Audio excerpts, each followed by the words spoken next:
So what about today's stage? It was always going to be a tough one. Starting off in Er Rachidia, short liaison of 96 kilometres, then 405 of racing special, an enormous distance through soft sand as well as everything else. Mixed and troublesome. Destination Ouarzazate.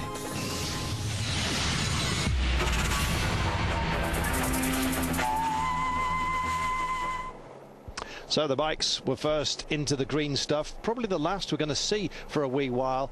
The verdant nature started to disappear, but of course all our thoughts were for this man. Elmer Simmons, after 140 kilometres, he went down hard enough to kill him. Medical assistance was there quickly, couldn't save him unfortunately. Well, the riders are currently having their briefing live. We'll be going back to the bivouac fairly shortly, but this was the rest of the day, and happier news, thank goodness. Once again, an early start for the riders. Everyone collecting together, and of course, desperate to get out there and do what they do best. Well, Cyril Desprez has had awful luck so far, and he was determined today just to put all that behind him. He went off very quickly, but he got lost. He wasn't the only one. David Frechenier was alongside him as well. They just couldn't see the marker. Now, your GPS system, it does actually let off a beacon, but only when you're 3 kilometres from where you want to be, the navigation waypoints. Some of those, of course, are fuel stops as well. So if you're not within 3 kilometres, you have to rely on the road book or a helpful local to say, it's that way, lads. Well, handy. Certainly was for these boys. They didn't have the best of days. Desprez, though, did finish in 3rd place, and the Galway KTM finishing 2, 3 and 4 today. Winner on the day was Coma, and he, well, just in a different class it seems. Dried up waddies, old riverbeds as you can see, providing a bit of a bump if you don't take it properly. Look at all this dust being kicked up by just one man. This is Mark Coma, and don't forget this is a marathon stage, which means at the end of this day, there's no help for your bike, so you're supposed to nurse it. Try and take it home gently, because you've got over 700 kilometres tomorrow. He was doing anything but. He was out there and determined to get yet another stage win. Criticism last year being batted away, but he won the Dakar without taking a stage. He won yesterday, he won today as well. With the first half of the stage, 170 kilometres still to go. Everything can still happen, but at the moment things are going well. Navigation is okay. I'm just going to try and control it right until the end, he says. Well, a hero jaw, if ever there was one, on this man.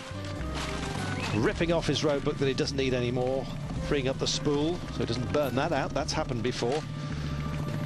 Well, others were coming in. David Kestier joining us as well. And just tightening up his spokes, absolutely vital. I did the championship with Coma, trained the same terrain. And this year in the Morocco Rally, he was very good.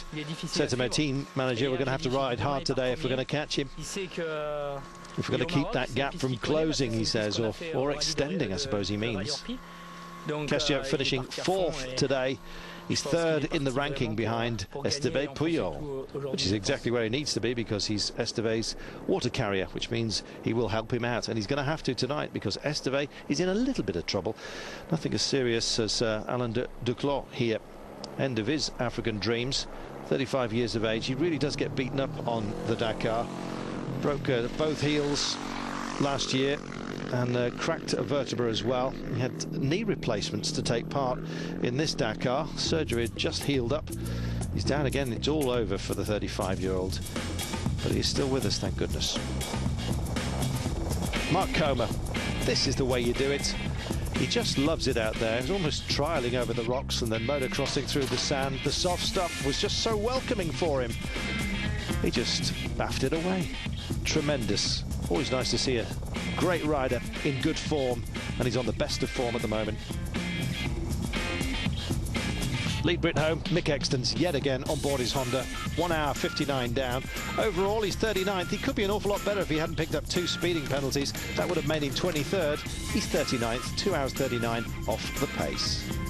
Esteve Puyol, 2nd home today, but he's got problems, broken spokes and a worn-out brake disc. So poor old Kestier is going to have to hand over his wheels and his discs because it's a marathon stage and there's no mechanics waiting for them at the end. They've got over 700 kilometers still to go tomorrow. That's how tough it is if you're a water carrier. Castillo will just be hoping he gets a full-backed ride and somebody else can be his water carrier next time around. Esteban Puyol used to do the same thing for others.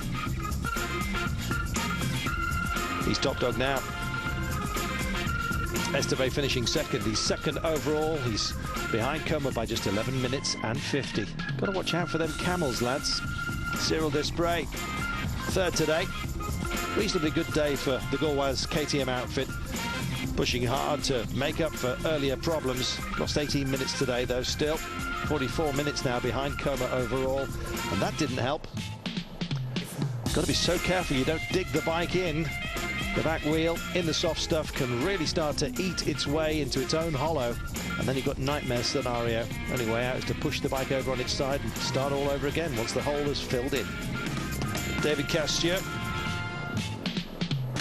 Well, that backup man for Esteban Puyol. He's going to break his heart tonight when he has to hand over parts of his bike. That's what it's all about. Palandas Ouarzazate. Remember Peggy Lundmark? They used to ride together. Peggy doesn't do the Dakar anymore. Just a bit too old, it seems. But Ouarzazate, never been worse than 9th place overall by the end of the Dakar, when he doesn't get injured, like happened in 2005. Wish him all the best this time. Chris Blaze setting the early pace on today's stage. The American does most of his running in Baja in California. He's just loving it out there at the moment.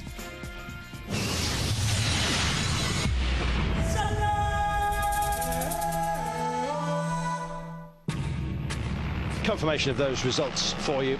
There's the stage. Marc Coma coming home, winning his second stage in a row. It's looking good. So is Esteban Puyol, who's shadowing at the moment. Chris Blaze is 4th overall after today's performance, where he came home 6th. Let's speak to the boys today. Today, says Marc Coma, was an important stage, a marathon stage. No service, had a good pace till the refueling, and then I noticed that my rivals were late, so it gave me a bit of a cushion and I could just ease off a bit. So I slowed down and well, went into the dunes. Ride slower anyway in those conditions, and I'm happy the bike is in one piece. I'm okay. Everything's fine.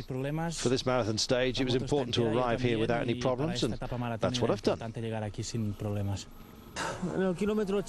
Esteban Puyol saying 80 kilometers into the stage, while I was running in the dust of Blaze, just got lost.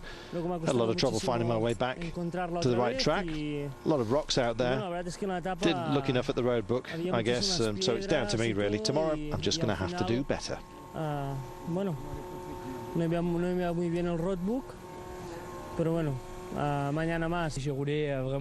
And David Castillo saying I rode calmly at the beginning, and then after refueling I realised my tyres were still good, pushed a little bit harder towards the end, caught Chris, but now here at the finish I see that Marc Coma's around and he's won it. Yesterday I said tomorrow Marc will start in the front and push hard, and that's exactly what happens, he said.